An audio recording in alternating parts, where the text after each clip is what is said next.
Hello everyone, my name is Alpina Putri and my partner is.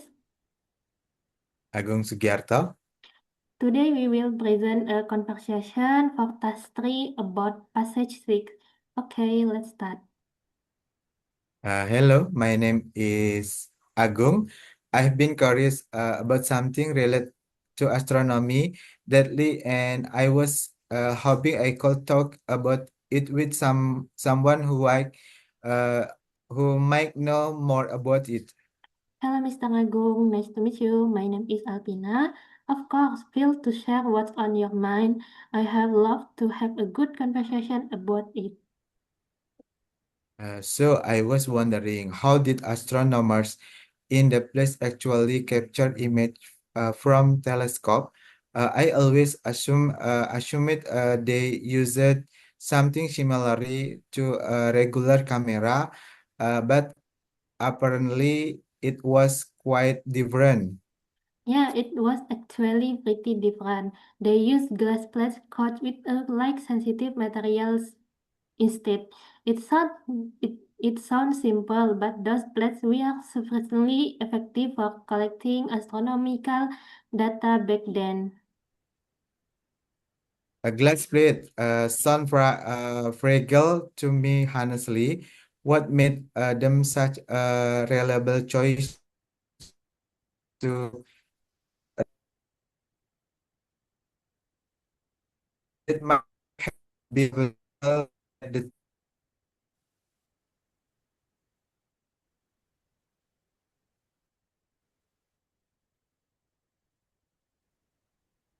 Well, the glass doesn't bend at all, which made measurements very precise and consistent.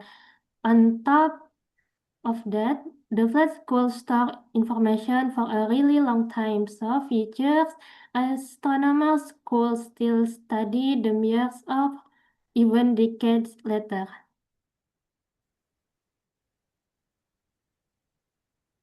uh, that longevity part is impressive, but I read the set coach only of a small fraction the like hide them into an actual image. Doesn't it make the whole method quite inefficient? It definitely is inefficient in that sense, but astronomers deal with it by using very long exposure, which allowed even faint objects to gradually appear on the plates. So fashion was basically a big part of the process back then. That makes sense. But now with radio and X-ray telescope available, I'm using direct photography with glass plate is something that has been mostly left behind in modern astronomy. Pretty much, yes. These days, astronomers view telescope image on monitors and process everything digitally using computers. That whole approach is called image processing, and it has become a core part of how astronomy is practiced today. I keep hearing the term image processing, but never quite understood what it actually involves. Could you give me a better idea of what that process looked like in practice?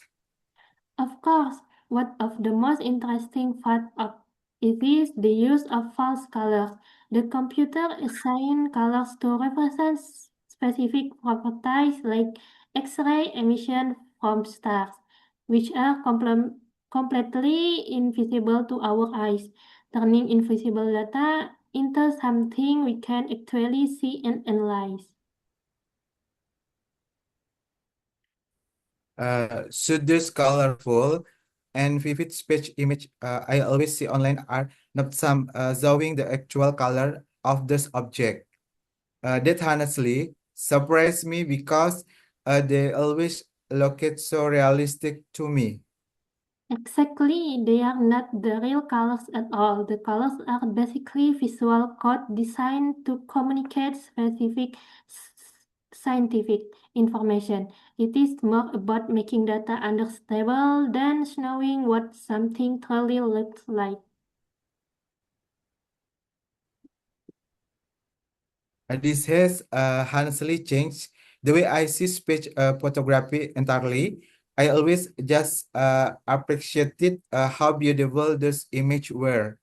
But now I realize there is so much science and technology pitch behind every single one of them. I totally agree with you. From glass plates that had to be exposed for long periods all the way to computer-generated false color imaging.